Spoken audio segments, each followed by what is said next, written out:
and archaeological truths at the Indian Mounds Cemetery. So when I need my clicker. After I told him that that was going to be the topic, I need to turn this on. I thought, is myth really the right word? Maybe the opposite of truth is falsehoods. But the more I thought about it, really we are talking about myths. Because myths, there are a couple meanings. One are widely held but false ideas, in this case about archaeology. And the other meaning is often a story, or one like an origin story that explains why the things are the way they are. And these stories often reveal core beliefs. So in this case of archaeological myths, they are stories that often concern the early history of other people, and these may reveal the core beliefs, some of which are often used to justify imperialism. So I think that myth really is the accurate word. So if those are myths, what are truths? Well, they didn't really have to be a truth, but I would say physical evidence from a specific place, real things from a real place. Like forensics, archaeological information is strongest when we cross-check between different kinds of information, and one kind of information that we're not using a lot is oral history. And on a recent project I worked on with Frankie, we found actually that the Dakota oral history was more accurate than a lot of the other stories that were being told. So that's one form of information we can't ignore. And we have to recognize that our biases are always going to influence our interpretation, so there has to be a constant process of critique and looking at these biases and making sure that we correct ourselves. So the sources, one really important source of information came from these antiquarian archaeologists who were excavating in mounds, basically looting them in the 19th century. And really their motives were questionable, but we do have the information they recorded. So we have their notes, some really good surveys of where the mounds were, what they looked like in the 19th century when there were dozens of them along this bluff. And you can see some here, like a drawing they did of one of their excavations. So we have their letters, we have their notes, their evidence of the Historical Society. So that is a primary source of information that we use. But what is the problem with these sources? These people who were excavating in the 19th century believed in this myth of the mound builders. So in this myth, they believed that there had been a previous race of people living here in North America who were superior. They believed that they were from Atlantis, or they were a lost tribe of Israel, or they from Europe, and that they had this superior sense of engineering, and that they had built these earthworks and great works of art. And they believed that the contemporary Native Americans who they were displacing couldn't have had the ability to build these, and so these people they believed had run them off or killed them. Here's an illustration of the quote savages attacking the mound builders and driving them away. And the other thought was that they had intermarried, and then that this pure blood of the mound builders had been diluted. So this was actually a really widespread belief, and it was used, say, by Andrew Jackson to justify the Indian Removal Act, saying that Native Americans were actually interlopers, and that they had come here recently and had taken things away from the people who came before them. So when they were excavating, this is what they were looking for, and they were looking often just for crania. They had to prove that these superior people had specific genetic and brain sizes, and so that affected what they looked for, what they saved, what they reported. Another source of information that we use our contemporary archaeological sources, and almost all of these were done in advance of projects, construction work in the 20th century. So there was work done at the Beacon in the 1990s, and there was an excavation done there trying to see if any of the mounds were still intact, and from what I see, I believe that they are. We have geophysical surveys that we did in the 2012 and 2019, trying to look for areas where maybe mounds have been level but spread out, that there might still be part without mound matrix left, and other nodes. So another really important source of information is LiDAR, which are laser scans of the Earth's surface, and that we have been looking at in geographic information systems. But we have our myths too, that affect what we see, what we collect, how we interpret our information, and we're not really very aware of them. We haven't been great about doing self-examination about what ideas in our head, and when I look at some of the things that are online, that other archaeologists are saying, that Frankie was running into, we really identified, Frankie and I, 3 core myths. And the first is that the mounds we see today are reconstructions. They were built in the 20th century by the Park Department, and that they are not originals. The second myth that is out there is that the site was completely excavated. There's nothing intact left, and everything was taken by these antiquarian archaeologists. So this is actually in print. And the third is this little people myth that is really complicated and hard to untangle, but is definitely part of our language and has been confusing the narrative, and it's something that I've been in my work too. So these are the 3 myths that have really affected what's happened in the 20th century. So I'm going to go through the truths, and the 3 truths that are counter to these myths are: 1, the mounds we see at Wakatepe were built up to 2,500 years ago. They are not reconstructions, and they are originals. This is just a fact. How do we know this? Well, the first thing we did is that we took those plots that the 19th century surveyors made of the mounds, and they're really very accurate. So we took those plots, reoriented them to make sure they were going the same direction north that they were at the time they were made, and we overlaid them on this LiDAR, which is basically a laser scan of the Earth's surface that's very accurate elevation data. And you can see, if you look at mounds 2, 3, 5, 9, 10, 12, there is an exact correspondence between what was mapped in the 19th century and what is mapped and what is there today. And there's no way that if they were reconstructions made in the early 20th century that they could have that kind of precise spatial control that would be so perfect. So that's one source of information. Another, this is weird, I lost some of my slide here maybe. Oh, there you go. When none of the original materials remain at a site, you get a reconstruction. Fort Snelling is a reconstruction. Wakatepe is not. So at Fort Snelling, when they started the work in the 1960s, almost all those buildings had been completely bulldozed. There was nothing left. They did this archaeology, they looked at plans, and now they went from that to this. That's what a reconstruction is.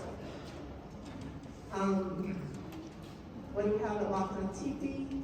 We have restoration. And in a restoration, you have an intact original, and you remove extraneous things from it. So features. On the top, you can see what Wakatepe, the mound group, looked like in the 1960s. There's a road there. And you can see almost exactly the same view today. Some of the retaining walls have been removed. That big roadway has been turned into a walkway. But we see that Mound 9 and Mound 7 are pretty much exactly the same. And you can also see in the background, Mound 3, it's the same, just that there's less stuff there. And that process we can just keep doing. One thing we probably would, as an archaeologist, be reluctant to remove is fill, because a lot of fill has been brought into the site and it is probably protecting mounds. So another thing about this site being a reconstruction, here's a picture of it in the 1880s, and you can see Mound 2 is still there. Mound 1 was removed in the late 19th century, and now it's still underneath that overlay. But Mound 2 has never been impacted by excavations or by park development. It is original. And so you can see it again today, it's pretty much the same. So if the mounds are intact, then we know that the burials are too. And so Mound 2 has never been excavated. We know from the notes that the people took in the 19th century that their excavations were pretty minimal. Fill was spread over the cemetery when they were putting these roads and paths, and that probably actually protected some mounds.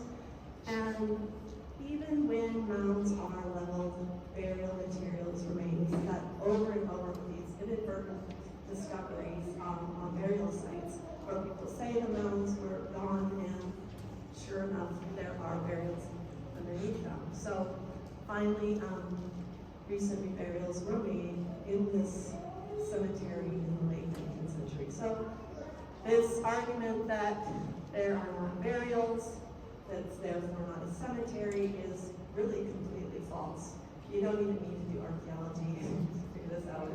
It's in the documentary record. So, Mound 2 preserves the burials I talked about. A mound this size could have dozens to 100 burials in it.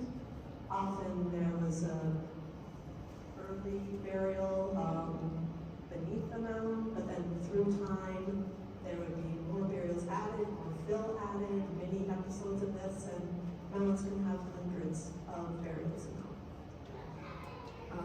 The other thing, excavation size, was minimal, and here you can see a plan.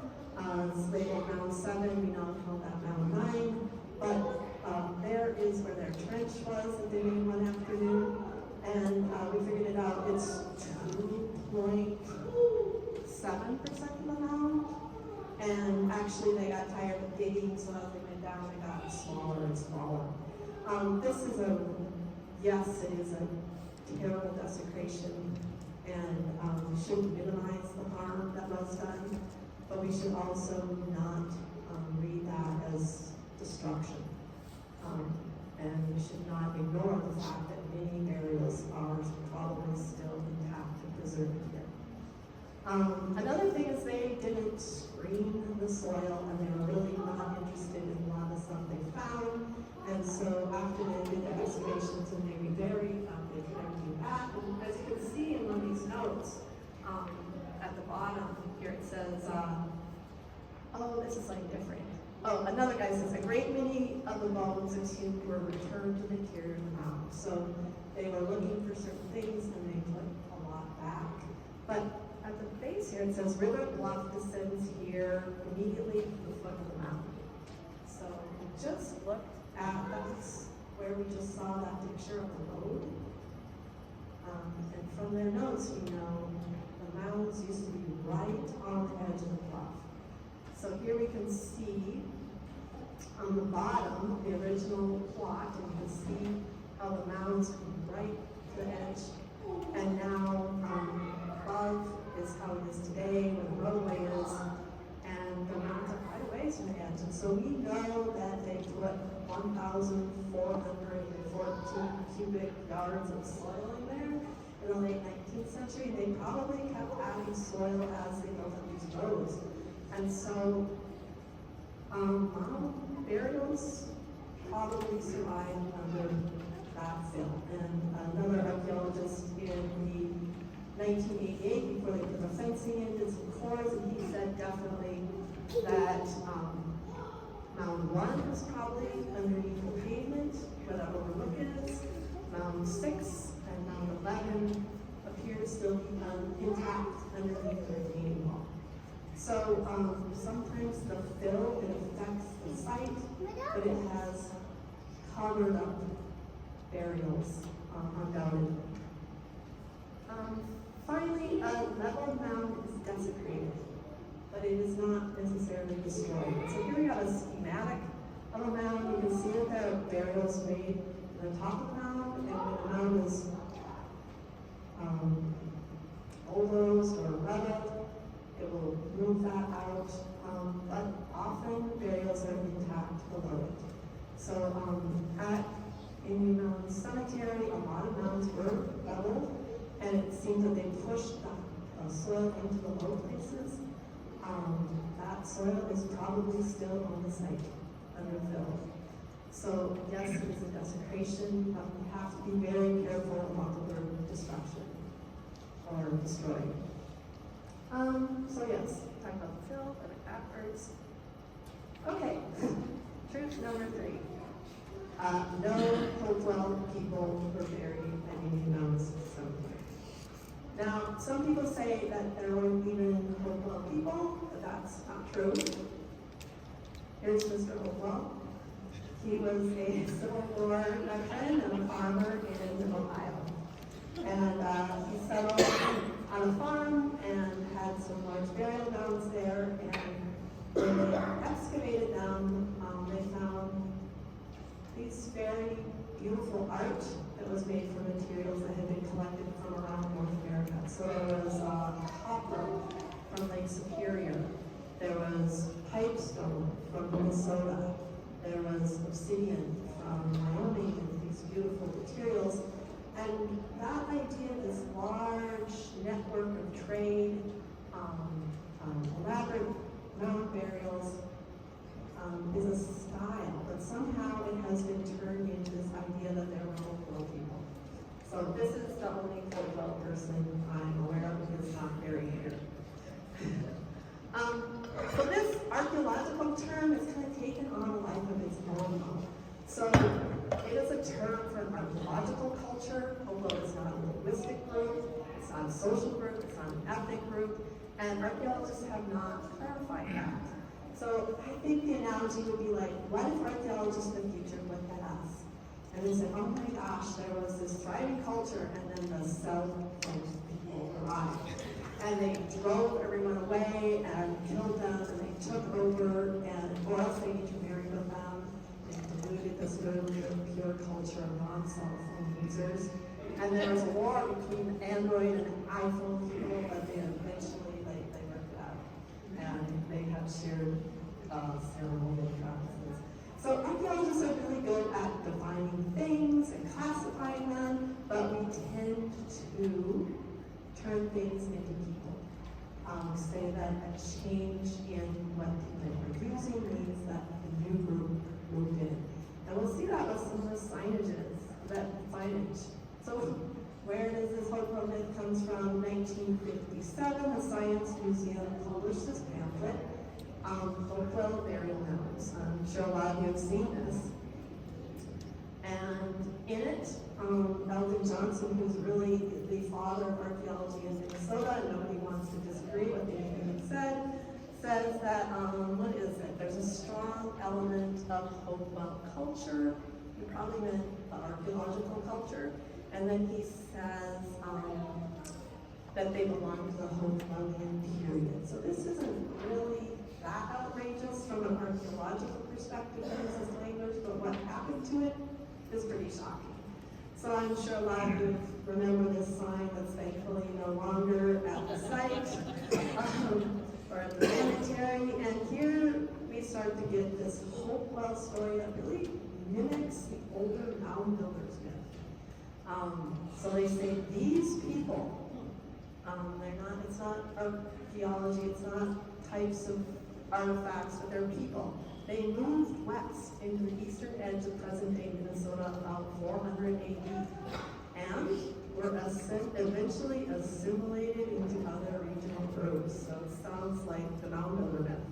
And artifacts recovered in the 19th century excavations show that the builders had exceptional artistic skills and a complex social structure.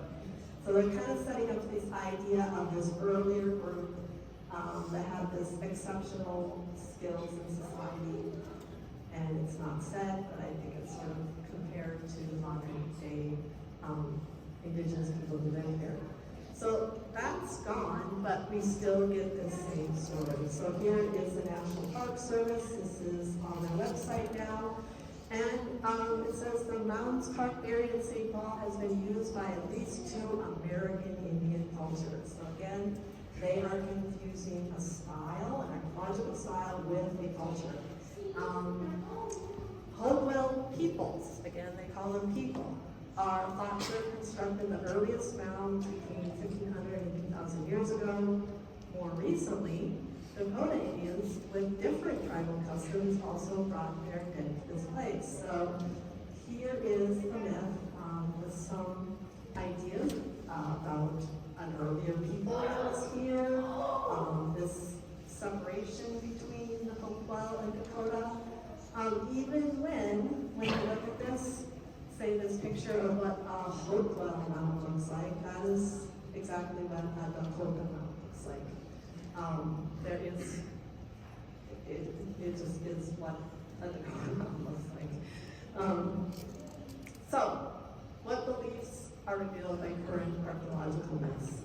1, this is not a cemetery. There seems to be a lot of effort put into this notion that there are not still burials here, and so therefore it can't be a cemetery. Number 2, it's not authentic. These are reconstructions. Everything was leveled, and then the park departments of white people had to come and reconstruct the mountain. So everything there it's not real. If it is real, white people lead it. 3rd, it's not, the people buried there are not ancestral to the Dakota. That is another message coming through all this Hopewell language. So all 3 of these myths serve to disconnect the living communities, the Dakota community, from their sacred places, from their ancestors, from their rights to manage these places. And they also kind of give the white people a pass. As an archaeologist, we don't want to have to deal with these uncomfortable truths that this is someone else's cemetery, someone else's ancestors. So this erasure makes it easier for us to do our jobs. So that's kind of depressing. But that is a problem for white people to solve. That's our story, our history, and we have to start re-messaging and getting the right story out there. The more positive thing is that another thing I saw as I looked at this information again was the incredible continuity at this place. Really, there are a lot of variations and there's little styles and there's new ideas, but the main story is the same. And Mountain 12 is really interesting. I don't want to geek out too much on the archaeology here, but underneath this mound was a series of stone boxes, and this is kind of something that you might see more in other parts of the Mississippi River Valley. And then there were secondary burials in there. So that people had been buried on a scaffold, and then their remains were placed in these boxes. And in these boxes were mussel shells and some lithic tools. And the really interesting thing about these stone tools is that they are from the Archaic period. And the Archaic period is not a period where we typically would really ever find mound burials. And so it does seem to be local people from the Archaic period, which is like the longest period in Minnesota history. Archaic period starts in 8000 BC and goes to 500 BC. That culture, that way of making tools, the local materials, all of that is in this mound that was later covered up. So that's an incredible connection. It does not show that there was a new group of people moving in. It shows that ideas were changing. And other mounds at Mount Smith area have similar areas to burials made in the Mille Lacs area in the 17th century.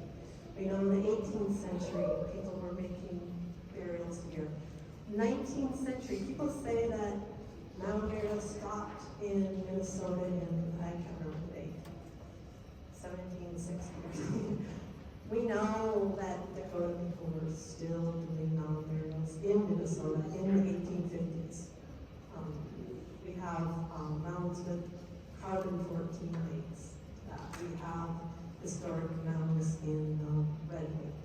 So all these show, I think, that there's continuity and that Dakota mound burials will probably be made here again. So that is it for tonight. Thank you so much. I can answer any questions, but I also really look forward to the discussion.